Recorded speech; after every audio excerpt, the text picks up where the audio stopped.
Hello, good afternoon. My name is Inka Deshala, and actually, this was not a planned live video. I was just thinking, and I felt let me share this with you. For this 2021, we're entering rainy season. If you are planning to have a cassava farm or a maize farm, and you are not our regular hold farmer, you should better consider the security of your farm. What we have been going through in the rural side of lately is unprecedented, something that has never been happening before, and with a kind of boldness. Okay, let me tell you, 2 days ago, the cassava farm in the village where most of us planted cassava, you find out herdsmen come midnight. Initially, we thought they come around 7, 8 o'clock in the evening. So we set up guard to go and be watching it. The guard go there and maybe they will stay till like 9, 10, 11, then they'll come back home since they didn't see them. But by morning, 7 a.m., you get to the farm and you see that they've come. They come with cutlass and everything, with their cattle. Then they uproot. Actually, I wrote sometimes ago when somebody said, what trees can I plant to guide my farm against others? And I said, there's nothing you can plant to guide your farm against others. Because why? To guide your farm against cattle. It is not the cattle that destroy your farm intentionally. It is the elders, the herdsmen. Those are the people I call elders. The herdsmen that believe. It's the herdsmen that believe they have a right to your farm. So they pick their cattle, they lead the cattle into your farm. When cattle are moving, they move along the road. The elders, the herdsmen enter, they check. If they check inside the place and they say, okay, this is cassava here, this is something they can eat here. They go inside, create footpath for the cattle. They enter into the farm and then they start uprooting. Then they bring in the cattle through the footpath they've created. Why they bring in the cattle through the footpath? Then they open the place and they start feeding the cattle. You know what I mean? As in, they start uprooting and the cattle continues to feed. So my advice this afternoon, like I said, this is not an arranged broadcasting. I was just sitting down and I felt, let me just say something. You see, if you are planning to plant cassava, yes, cassava is extremely high right now, expensive. Actually, in my local village, that the cassava they used to sell for 10,000 is now currently 200,000. Why? Because one, there is no availability of cassava. Why? Because most of the herders have gone to the cassava farms, they've uprooted them to feed cattle. Two, if farmers now, the ones that have matured, even now, they don't even wait for matured cassava. They uproot the small one, small cassava that are just coming up. They just go there, uprooted everything, and they graze the cattle on it, and then they move away.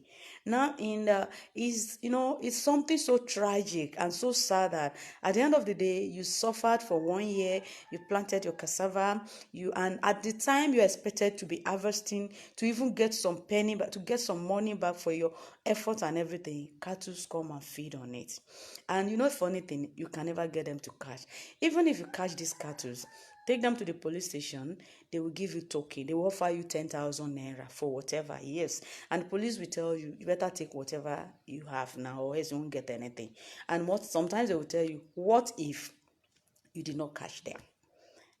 you know it's somehow. So now, even personally, I can't. How do I encourage people to go to farm? How do I say go to farm, go and farm? How do you tell people? Okay, you tell them to go to farm, and will you ask them to be sleeping on the farm? Will you ask them to be sick? Okay, let me tell you what happened the day before yesterday. My guys, what they need to do, since if they stay till around 10:30, the others will not come. But before morning, when we get to that farm again, they will have in the community, not just one farm. It's a community, where people plant several cassava farmlands. So they will have come before morning. So they decide 2 days ago to stay longer than usual. And funny enough, they showed up by 3 a.m. You imagine others. And the funny thing, they showed up by 3 a.m. with the cattle. When they came with the cattle, we have to run to wake everybody up. Okay, wake up, they are here, they are here. I told you it's a community, it's close to another community. Everybody wake up. Immediately they heard that people are waking up, They started running. But the team decided to follow them. They really want to know where they come from because it's like every day they've been coming for the past 2 weeks. So the team decided to follow them up. So they were the group of men in midnight. I'm talking of 3 a.m. early in the morning. They were following them. As they were following them, the guys took them to another direction. And there's a way they signal to the cattle. The cattle will run, and they too will run. So they ran, but the guys were not. They were not discouraged. We followed them. It was a long distance, midnight. So as we were getting close, as they were getting close to where those herdsmen were staying, they stay anywhere. They came from about 2 villages to our home village. When the guy said when they were approaching them, they announced they've gone far. The one that was causing trouble, the one that came to eat that night, there were some others in that location. So he ran to meet them and tell them, Itaudalo knew, let them start losing the small ones that they tied to the trees. That was how they started picking. So, but the guys still insisted they were following them. They got to where they are, but they moved and they started running away. That is, they are moving to another direction. But these people have been here for like 2-3 weeks. Have been destroying farms in our community. And you see, the worst part of it is that even if you catch cattle, you take them to the station, like I keep saying. One, there are 2 conditions. Let me tell you. If you take a cattle to the station, the herdsmen will come. They will start negotiating. They will say they will give you 10,000. If you refuse or you are too stubborn or you say, no, my farm is worth more than that or whatever, even our officers will start telling you, better collect it, waiting now. After all, you don't know whether he's the one that destroy your farm or not. That is one. The second one is this. If cattle died on your farm, you can see the injustice in this country.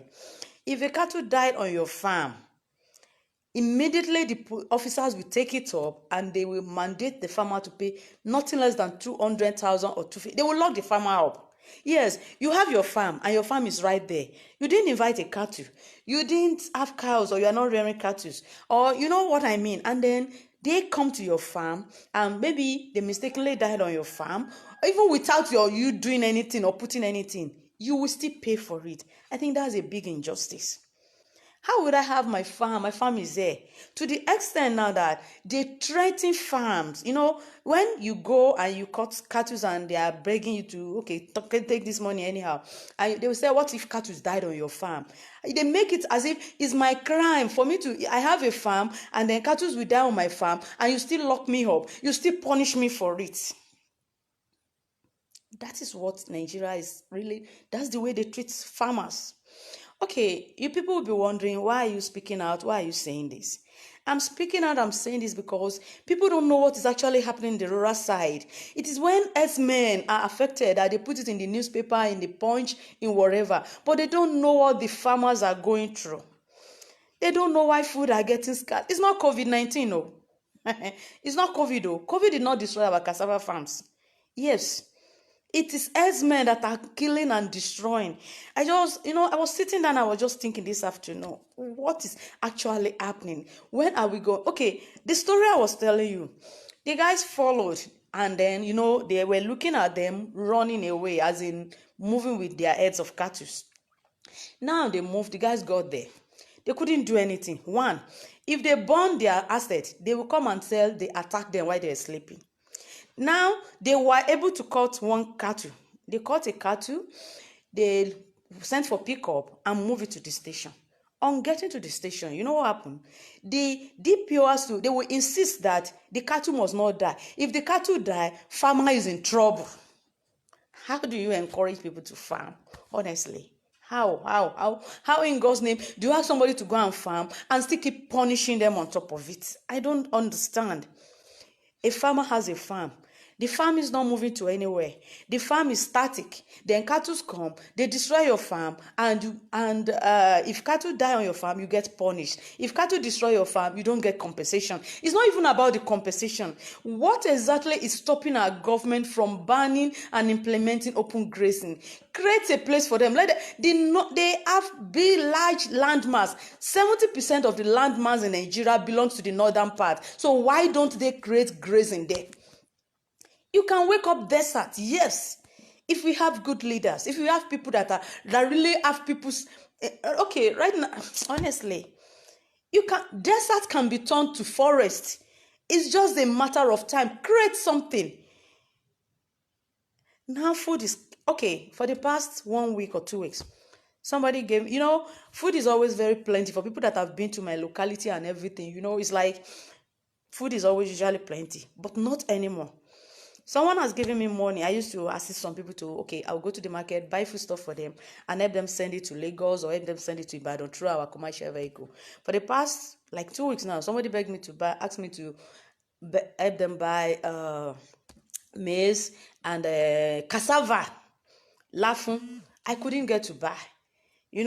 Why? Because there's none. If you have, like I told you now, if you have a pickup of cassava in my locality, normally it goes for 10,000, 20,000 and everything. But right now, as I'm talking to you, if you have it, you sell for 200 to 20,000. And the most funny thing is that people don't even have it. Is it not what you have that you sell? It is what you have that you sell. I told somebody, I made some videos on the farm 2-3 days ago when I went to the farm to check the cassava farm again. It's devastating.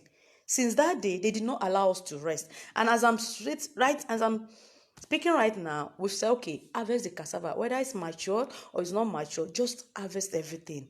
Let's go and sell. You know what? You just harvest and go and sell. So if we harvest, we go and sell. Now, the essence of keeping that stems, let me explain.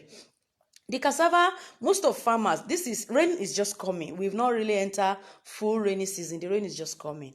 So the cassavas are preserved. Some cassavas are preserved so that when full rain come, you can now cut those stems to replant another land. So plenty farmer will have come around and say, okay, look, you give me stem, you give me stem, you give me stem. And we say, okay, no problem. So when it is that actual rainy season, we cut those stems and you dash some other farmers. Like I told you, several of the farmers will come and everybody will come and pack the stem to go and plant when the rain is in full, because right now we've not had full rainfall. We are still having sketchy one that you cannot use to plant cassava. So now that herdsmen are not allowing people to leave the cassava on the farm, so everybody is harvesting to sell it off. By the time they finish selling it off, once the rainfall proper comes, then there will be no stem to replant for coming season. That is going to lead to food scarcity if we are not even getting there already. So it's worrisome, really worrisome, I don't know. Very worrisome that we farmers are getting things that, and the most unfortunate thing, nobody writes any news about what is happening in the rural side. Nobody bothers to know what actually people are facing. You just see people shouting, there's food scarcity, there's food scarcity. Why won't there be food scarcity? Let me tell you, on my own, it's really, every day it's saddening. Most of them, let me tell you, they come to me, come and see this is what is happening. Let's go to my farm. So most times I go to see all these farms and everything because they believe I'll pass the message across. Yes, I'm going to say this. Please stop sending me messages to say, don't talk again. Whether I talked, I will die. If I don't talk, I will die. So what's the essence of keeping quiet? Please, I don't like those messages. And if anybody send me those kind of messages again, I guess I'll just block you off. It's common. Whenever I come out to say things like this, people start saying, don't talk, don't let them come to you. When will they not come to me? Or when will you not have, So please, I'm just using this opportunity to say that. Okay, what am I saying? Now, by the time the cassavas are destroyed, it's not only cassava. The destruction is not limited to only cassava. The destruction is not limited to only cassava. It happens in all crops. Let me tell you about maize. There's the maize farm. When you plant your maize, and there was a farmer I know. Let me tell you, the farmer planted, and they were coming to destroy the farmer's farm, and the farmer decided to put something they call treble. I don't know if some of you know it. Treble is a pesticide. Yeah, it killed pesticide, and is treble by nature. It's a kind of pesticide. So the treble now, farmer now had put the treble in cashew. Okay, they were hitting the farmer's cashew. You know what? The cashew nut we are selling, that farmer sell, cattle eat it. Yes, cattle will come and they swallow it. They swallow the cashew nut, they come and so you have to watch your cashew farm too. As in, you have to be guiding. You can imagine. So they because they were disturbing the farmer, he put treble on some of the cashew. As in, he just mix it with the cashew nut. Cattle went there, they hurt and they die. As I'm talking right now, the farmer is in trouble. Yes, they locked him up, and to finally build him, he has to pay 200,000. Yes, for putting pesticide on his own farm, and for cattle to come there and eat it or destroy it. That is what we are facing in the rural side. Now, tell me, how do you encourage people to farm? Generally in Nigeria, everybody believes farmers is the worst profession. When you see somebody, better go and farm. If you see somebody that is not doing well, that is not doing fine, that is having challenges, you say, better go and farm. You see, better go and farm, because they believe farming is the worst thing that could happen to somebody. Now, the ones that are even struggling in that supposed worst profession, the ones that are struggling, that are managing to produce the little we hate, we are not giving them peace of mind. It's not only peace of mind. Let me tell you something. In some situation, Herdsmen move around with cutlasses, and some of them have AK-47. Though, candidly, I've not come across the one with AK-47. But yes, cutlasses, yes. So when, as a farmer or as an individual, you are moving in the bush, like the way I move and everybody move, I don't even own a stick. I don't own a cutlass, So we moved while you meet an herdsman holding a cutlass, or an herdsman sharp, not even cutlass. We call it either sword. Yeah. What the herdsmen hold is sword. They call it in Ida in Yoruba. It's not cutlass like the normal cutlass we used to cut, because they are not cutting grasses. It's sword, something to fight with. It's like a cutlass, but it's different. Shape is different. So you met them on the farm. If you dare challenge and said, why do you do this? Or why are you eating my farm? My sister, there's no lawyer anywhere. Why are you there eating my farm or destroying my farm? They bring out the either or the sword. If you are not harmed, you are gone that day. It's either you lose your life, or you lose your cat. You lose your life, or you lose anything, or even your hand. There's a video, I didn't post it. There's just a video where they cut a farmer's hand. Yes, a farmer's hand. Now, what we're saying is this. Let's have peace. Now, obviously, I noticed something. Many people outside don't really know what is going on in the rural side. Many people don't really know we're facing challenges producing food. Many people see, let me tell you, my area, my locality is one of the most, is an agrarian community, as in 99% are farmers. Yes. Even workers that are government workers, local government workers, they have farms. They support everything they do with farms. So, it's kind of, everybody has got one. In the morning, you say everybody wake up, I'm going to farm, I'm going to farm, I'm going to farm. But now the farm is becoming a scary place to be. And for now, I'm going to be sincere, they've not started marketing, except one or two occasions. They've not started marketing farmers in my locality. But the challenge is that they are destroying their crops. They are destroying their crops. They are impoverishing farmer. How can I work from, how can I struggle and struggle? And if you sleep today, you don't know what will meet on your farm by the time you get there tomorrow morning. That's not a guarantee. And so that's why I'm advising you. Yes, cassava is really selling now. It has money. But please don't attempt farming cassava if you are not sure of your security. Don't attempt going to that farm if you cannot secure your farm for 24 hours. They don't graze in the afternoon anymore. They graze at night. If you follow the story that I've mentioned from the beginning, that they graze at night, as in they move 3 o'clock, 2 o'clock, 1 o'clock. So you must have 24-hour security if you are really planting cassava. Or not only cassava, if you are planting any crop. That is the challenge they've created for us on the farm. The greatest challenges. And like I told you, food scarcity is just beginning. We are just starting. If in the village we cannot get gari to buy, if in the village we cannot get maize, corn to buy, I even felt bad because, it's like somebody give you money, buy me corn, buy me some, and you can't even, and you keep saying, please, hold on, or, at some point I was almost saying, maybe I should just refund the money, because the money is there, but you can't even get the food to buy. In the village, yes, like I said, people that have been in my community know how affordable food can be. To be candid, that I'm speaking right now, I don't cook. I have people that cook for me free of charge because they have the food stuff. because to them is the food is there, yam, anything. But okay, I've not even mentioned yam. I've been emphasizing on cassava destruction. Do you know what they do with yam? Farmers have made we've made heaps. Many people have made the heaps of yam, and then they will plant set. That yam set, the bigger you want your yam to be, the bigger set you put in it. So herdsmen now go onto the farm and remove the yam set that was planted. Yeah. The yam set, that set that was planted, that will sprout, that is supposed to produce another yam in the coming season. That's what they uproot to eat. They uproot, not even uproot, it's just planted, newly planted. So they picked it up and eat it. Some farmers, let me tell you another story. Some farmers went to work on the farm. And while they're on the farm working, they cooked some yam in the pot, and they were another area working. Before they come back, herdsmen have finished eating the food and they've gone. Those are the things we face. Now, if that kind of food was poisoned and anything happened to their cattle or to them, police officers will hook the farmer. The farmer is in trouble. So the scary thing is this: you cannot poison your farm. You dare not. If you try it, you are in trouble. Even the police will warn you.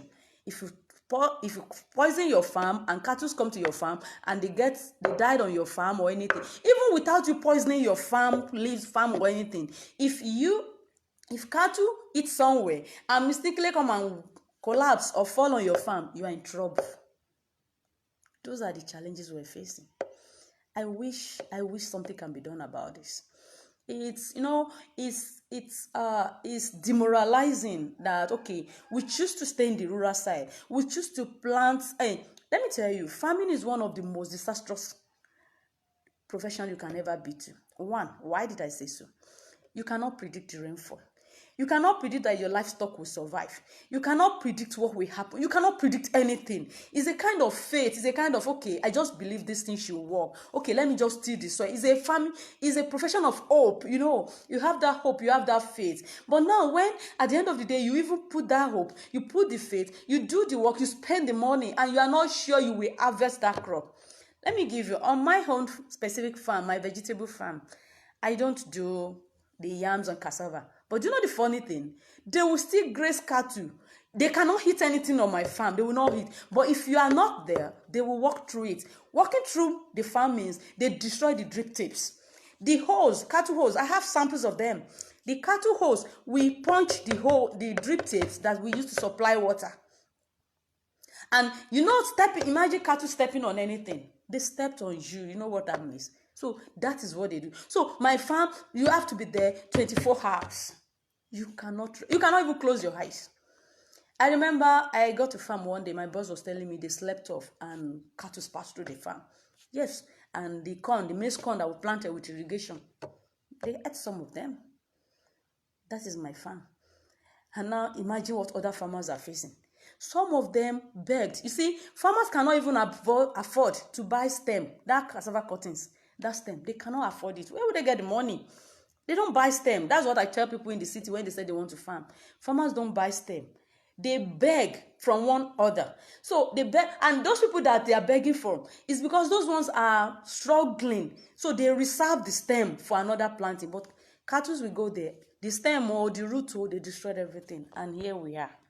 Guys, things are not doing well. Things are not fine in the rural side, yeah. And food scarcity, like I said, I still keep imagining if we can be initially, I have contact in the market and everything. When I want to buy any food stuff, I just, Iyakopa, because the woman is we call her Iyakopa. Iyakopa, send me this. Even most people that come to my farm, I'll tell them, go to the market, ask for Iyakopa. She will buy whatever you want to buy for you. Just mention my name to her. If I call her, she will tell, Auntie Kosin. Those are the Kosin Kokon, yes. It got to a point now, if you want to really buy anything, we will have to go, apart from our own village, still have interior villages. You have to go and be begging them. And it's not that they have it and keep it. They don't even have. I've discussed about cassava, the way they are destroying cassava. The same way they are destroying cashew. They eat the nuts. You understand. That's one. The other one again, yam. I've told you, the yam set that you plant that will germinate to bring another yam that we're supposed to harvest in August or July. You know, you plant the yam. This is the planting season for yam. Most farmers have planted now, but when they get to farm now, the herdsmen are uprooting. They are removing, not uprooting, because the yam is just there and they just put something on it. They are just removing the yam. They remove it. That's what they eat, or they remove them for cows, for cattle to feed on. So now, what will the farmer harvest? The yam is supposed to start germinating when the rain starts, and then we get it, and we harvest. But there's nothing out to harvest. There's no cassava to plant, not to talk of harvesting. There's no yam. They are picking the yam. And let me tell you, I can guarantee you, by the time we start planting maize again, when the full farm is planting maize, there will be another issue again. Yes, because they just send their cattle to go and eat your maize. Initially, when rain is a bit start coming like this, they keep away, they move away from us. But this year has been a very disastrous year. They are ready to kill. They want us that, imagine those ones that went to hit the farm at 3 o'clock in the night or 2 o'clock midnight. If they meet you, if they can. Okay, when they were telling me, the guys told me, one of them stayed and pointed torchlight to them. When they now saw that the people that are coming are much, we woke up a whole village in that arena with everybody, because everybody was affected. So when they saw that the number of guys that were following them were much, that was when they started running. If they looked back and they saw just 2 or 3 people, they will wait and kill them. But because they saw the crowd, like 15, like about 10 or 15 guys, they woke up, yes, for that trail, and it's a long distance. And they now stood, they just touched like, that was when they started losing their cattle, the ones they tied down and everything, and they now moved from that community. I was saying they should have burned the place. Yes, I was angry. But they said, you know the situation again. If they burn the place, those guys that ran away will come back and said they came to destroy them on the farm. Now, the question I have here, what's the way forward? Honestly, I'm tired. The only situation is ban open grazing. Not just ban, implement. What are we saying? We're not saying you should drive them away. One, stop, let them go back. I don't even know how to say it, because look, while I was growing up, there were some Fulanis that we grew up together. I'm going to be sincere with this. I remember then, we even walked because I've always been a rural person. We moved back, we go to Ga, we call the place Ga. We go there to buy cheese.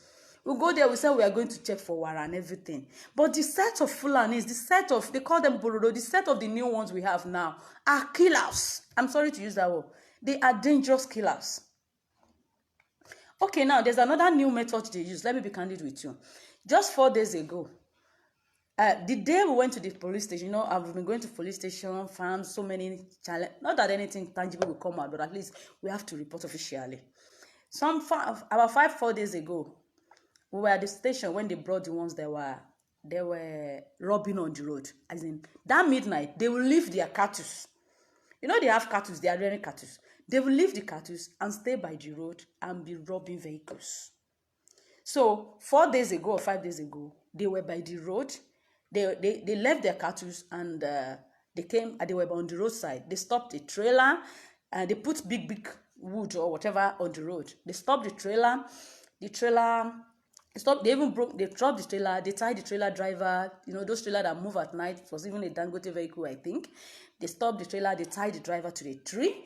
After tying the driver to a tree, some other people come in and they asked the vehicle to be on slow motion. So, other vehicle coming will definitely slow down. And that was how they were picking all people there.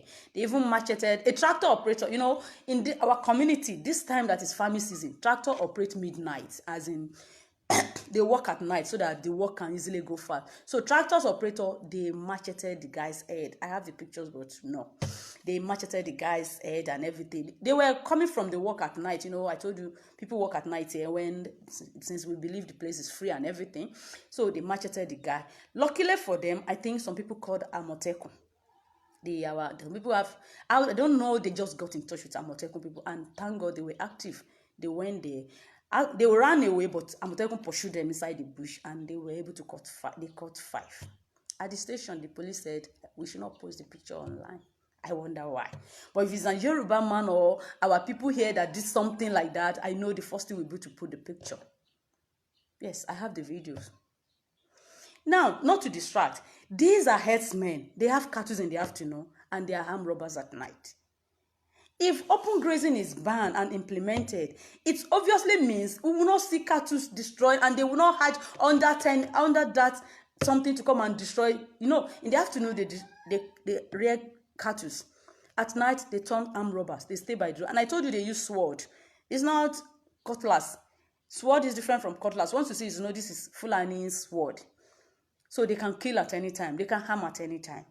So like I said, like this afternoon, it was not, I was just wondering, thinking of whatever is happening around us. And I felt, let me just make this video this video so that people can know. I discovered something. People don't really know what is going on the rural side. As I'm writing, I know some people are planning to start their own farm. Some people are planning, and you won't know the challenges until you get there. Imagine you borrow money from the bank. You got 10 million or 2 million or whatever you got.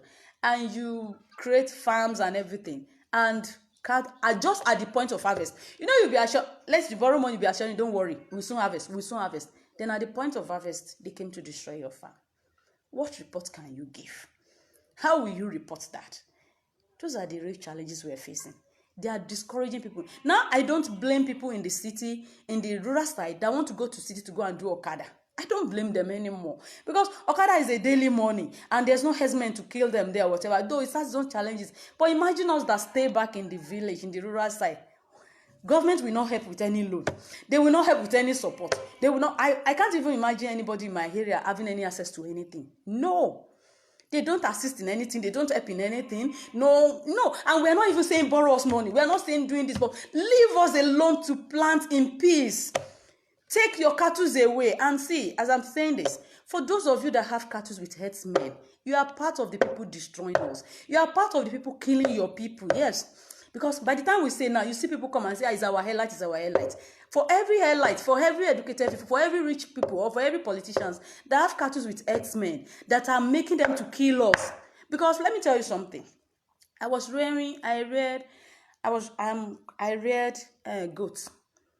If you don't feed them and they don't eat, they will not allow you sleep. They shout, they cry. As I'm making this video, they're shouting behind my back. They will not allow you sleep. The same way with cattle. So imagine you bought cattle for 100,000 to 150,000. You gave it to a Fulani man to rear for you, and you only give them 500 naira for feeding. You are a bad man. You are a wicked man. You are the one killing Nigeria. If you watch this video, your friend or whatever, tell them, those that have cattle, cattle business to a non-indigenous too, because most of the cattle can't delay. Yes, they are owned by our people. They will tell you, they will just buy cattle, give it to Fulani, and they give them 500 naira for feeding, maybe 1,000 naira per year or whatever. How do you expect them? Where do you expect them to feed? So they feed on farmer sweat, on our own sweat. They feed on our own sweat to feed their cattle. Honestly, you are one of the people killing us. Those of you that have cattle, if you hear the people that have cattle, big men and all this stuff, not only big men, even in the rural side, for everyone that is keeping cattle with herdsmen, and you give 500 and 1,000 because they don't buy food for them, they use our farms to feed cattle, and then they still sell these cattle to them as cattle to us as meat. Yeah, we pay twice. They use our sweat to feed the cattle, and then we still buy this meat. Honestly, I think it's time we stop eating cow meat. If you can't rear your own cattle. So somebody said, what's the way forward? Honestly, I've thought, see, if there's justice in the town, something they call justice, as in, if you do anything wrong, definitely there will be repercussion for it. I think there will be some, you understand? But as it says, as we are saying now, there's no justice. I will explain to you. I'm sorry, I try not to be very tribal about this. We are in a Fulani regime. With what we have been facing in the farms or everything, we're in a Fulani regime. If Fulani killed you, they will go scot-free. If you harm them, you are in trouble. They destroy your farm, you are in trouble. Their cattle die on your farm, you are in trouble. There's no justice for farmers. There's no justice for us here. It is saddening. Yes, there's no justice. I told you of a story of the man that cattle are destroying his cashew nuts. He put tribal. Of course, it's his farm. If they trespass, they come to your farm and destroy your crops. you will still be the one to bear. If they destroy your crops, you lose. If you put something to prevent them coming to your farm, they will still punish you for it. It is a taboo. It is a scary thing. It's one of the things they used to scare farmers is if cattle died on your farm, you are going to jail or you pay for it. And that is what they've been doing. Yes. So farmers, if there's no federal government backing, if there's no government backing, police backing, we know we can tackle the herdsmen. I'm being sincere. If I put anything on my farm, your cattle dies, it shouldn't be my business because your cattle came to my farm. My farm did not come to you. But how can you say the cattle must not die on farmer's farm? If it died, a farmer is in trouble. But if cattle feed on farmers, okay, let me tell you one you don't understand. If you go to the farm and your farm is destroyed, even if you report at the police station, they won't do anything. Yes, nothing can be done for you. You're on your own. The only way now they will say, go and catch the cattle. How many of you have seen where they are catching cows? When you buy cows and you want to go and slaughter them, how many of you have witnessed it? It's a real struggle. So a farmer has to first go and wait on the farm, let the cattle come there, catch the cattle, find a vehicle to move it to the police station, and if that cattle you are catching died on the way, you are in trouble. Oh. You are in another trouble. I'm just telling you what we're facing there. If you go and pick cattle and it's died before you get to the police station, the farmer is in trouble. You pay. Now, when you get the cattle to this police station, you will now put it there and be waiting for when the owner comes to claim it. If the owner comes to claim it, the police will say you should go and discuss with the owner. Can you imagine that? If a farmer said, I want 100,000 for what they destroyed, they will say no. They will not say no, they will say, go and discuss with the owner. Then the owner will offer you 10,000. At highest, worst case, you get 20,000.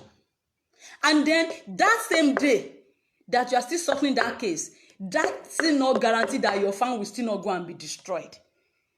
You get to farm that evening again, or in the morning, another set have come to destroy your farm again. Because let me explain things to you. If they are to feed those cattle, to buy food for those cattle, a cattle will feed on 2,000 naira per day. And herdsmen have like 100 cattle. Multiply 2,000 by 100. So whatever they are paying the farmer, the token, 10,000, 5,000 they are paying the farmer, does not mean anything to them because they have enough money saved from destroying several farmers' farms. But let's imagine you catch a cattle and they paid heavily. I'm sure they will be conscious next time. But no, they pay 10,000 for what they should have fed with 1 million. You do that calculation. A cattle will feed like 2,000 naira worth of grasses per day. And it's not every day they get caught. The fact that you find them, you get them on your farm does not mean they don't get caught every day. It's not every day they got caught. It's only maybe once in 10 times or once in 100 times, because they destroyed and move. Most of them are not permanent residents. They destroyed and moved. Like those ones that my team went to pursue yesterday morning. The one my team went to pursue yesterday morning. They've moved. Now because they know we've been watching them there. So they've moved and they are going to another destination to destroy again. How long are we going? But just like we are pursuing those ones, another set are coming in. Yes. Another new set. I'm sure, don't be surprised, we'll go to the farm again and we'll meet another new set. And the way forward, I don't even know. The only way forward I know is in countries that really want to survive.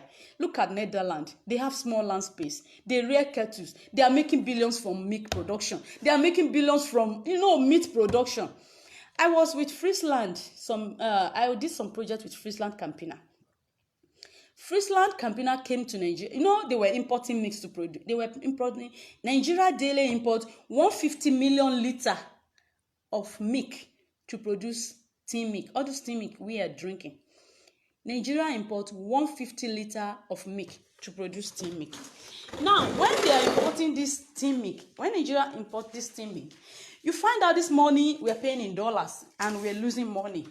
Now, Friesland Campina came to Nigeria. Friesland Campina came to Nigeria in 2000. I can't remember the year, but I know I did some project with them. During that project, they want to be buying milk from cattle. They want to be buying meat from cattle, as in from farmers. You know, they want the former federal government, not Buhari government anyway, former federal government mandated that they should not be importing milk again to Nigeria, and insisted that they should buy at least 10% of what they are importing. They should source it out in Nigeria, in our country here. Now I'm talking about milk production, that they should source it out in Nigeria. So when Friesland Campina know they have a restriction, so they have to set up some place in Oyo State. See the same of Oyo's place. It's sharing some other farm settlements and everything. So they set up a place where they have this interest of, one, they said our cattle, the cattle that Fulani are moving about with. To let you know, the cattle the Fulanis are moving about it, they produce 1 liter to 3 liters of milk per day. As in, if you have one cattle, the milk they produce per day, because they move around, they are not properly fed and everything, they produce 1 to 3 liters of milk per day. Meanwhile, cattle outside the country, cattle in even Kenya, they are producing 20 liters of milk per day. 10 liter, 20 liter, even 60 liter. I've seen 60 liter of milk produced by a cattle in India. It is this milk that people are selling and exporting to us. So Friesland Campina then, they set up a system in Nigeria. I'm telling you Nigeria's story. They set up a system in Nigeria where they want to be buying milk from the Fulanis. They started one.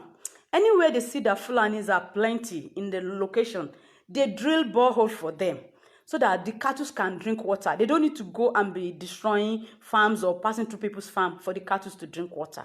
1. 2, they were teaching them how to, there's a way you can produce cattle dairy food. You produce dairy food from maize cob and everything, and so that the cattle can feed. They won't have to roam about the way they were moving them about. They were teaching them. I was part of the system, that's why I could explain this. The third one, they now said, even if they cannot produce, some people can be producing and be selling to some other people, so that cattle will not move around. But do you know these people resist it? They don't want. They just want to go and be destroying our farm. They just want to be destroying us.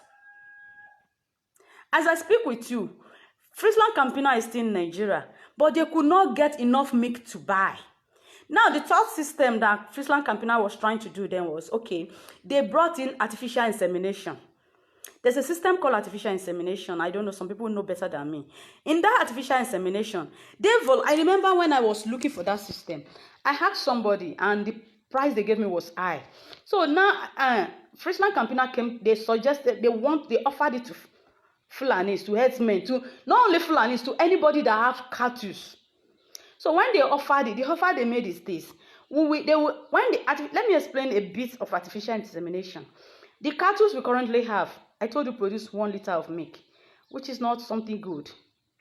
So if they give them artificial insemination, they want to convert those cattle to gradually change their system, to change them to hybrid cattle that will produce more milk. So what they will do is that they will be crossing their hybrid semen. They will be crossing it with our local semen, with the Fulani Herdsmen semen, with the Fulani cattle semen. They will bring the semen from outside the country, then they inject the cattle. So when the cattle is giving birth, it will give birth to 25%. It will give birth to 25% hybrid, 75% our local products. Then continuously, if they continue to do that, we will eventually and then the milk, the 25% hybrid and 75% local product will now increase milk production. It will increase from 3 liter or 1 liter to like 5 or 6 liters. By the time that cattle again is the system is continuously, it will be changing the system, and they will be changing the feeding pattern too. They will be changing a lot of things, like do fodders, prepare fodders for them, do so many things for them, and be changing the system. By the time they do that for the next 4-5 years, we will have hybrid cattle. But quite unfortunately, they resist that. They don't want. When it is time for them to start moving around, they will move the cattle from wherever they are. And so Friesland they are still trying. They have trucks. They have, if you are in Oyo State, you see them. They employ Okada ride. There's a can for milk collection. They pay for the milk. After doing all this support for them, they still pay for the milk. But still, these guys are not ready. Why can't our government ban open grazing? If they ban open grazing, Friesland will be able to do this, assist them with that, and then farmers will have peace. It's because they have alternative means of feeding the cattle, which is destroying farmers' farm, destroying our crop, and that's why food increase is getting so much. Let me give you another sum. Somebody said, I'm still answering what's the way forward. I think we guys, non-Fulani, should start rearing cattle. That's the only way forward. If non-Fulani start rearing cattle, and you are not you start rearing, buy their local cattle, join the system from Friesland Campina, register whatever with them, and then gradually convert your cattle. Yes, gradually convert your cattle to hybrid. Camp them in a place. If you cannot do it, you are only one. Join with some other people. Now, our people, our people's love for party, for meat, for everything might have, okay, if you ask them why they're coming to the Southwest, they will tell you it's because this is where they sell most, and we are the one that do party most, we are the one that eat meat most. Why don't you find alternative means? If they are coming here and they are not selling, yes, definitely they will go to armed robbery, which is what they've been doing. Robbing on the road, kidnappings and everything. So you can see, I don't really, honestly, to solution, you keep bringing this solution and you find, the only way is ban and implement open grazing. Let's have peace. Let's have peace, honestly. But like I said, some of us that can do it, I think we should look into cattle. I know it's expensive, it's whatever, but honestly, the way we are going, let me even put it, the way things are going, you will hold money like this. Okay, you will hold the money and there'll be no food for you to buy. Yes, maybe eventually we'll start eating the money because there'll be no food to buy the way we are going. The cassava that we're supposed to plant for coming season are getting destroyed. The yam that we've planted, that we're supposed to harvest, have been, yam sets, as in the yam seed. When I say set, it means the yam, the one you planted that will germinate to give you a bigger one, they are being removed on the farm by Herdsmen. So let's see what we hit next time. Honestly, right now, I'm tired, confused, and we don't even know the solution. Somebody said getting a lawyer. You see, if I told you, the biggest challenge I have working with, this is where the rural farmers have problem. Yes, I'm being sincere. The biggest challenge I have with working with them is, okay, let me put it this way. Somebody that is already in poverty, they could hardly feed 200 naira, 100 naira per day. And then you now ask them to say, okay, start contributing money for lawyer. They will tell you they can't. 1. 2, many people have been coming from the city. They will say they are saviors. They came to help farmers. They came to save farmers for one project or the other. Then they will ask them to contribute money. 1,000, 2,000, not once, not twice, and everything. They scammed them. Recently, several times I've mentioned it. What can I do? Only me cannot take it up. I'm also a rural farmer. We are all struggling together. So if there's a volunteer, if they could get a volunteer lawyer that will get paid once we keep winning, once the case we go to the court and we're winning the case, I don't mind that.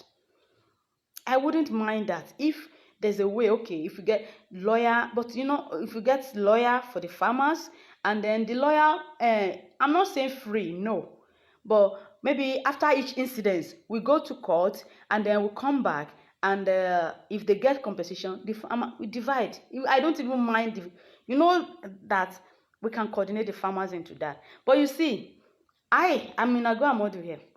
People will call me, look, there's a project, government project, give their name, their passport. Some will even say they should pay this and this and this and everything. When I start that, at the end of the day, they disappear.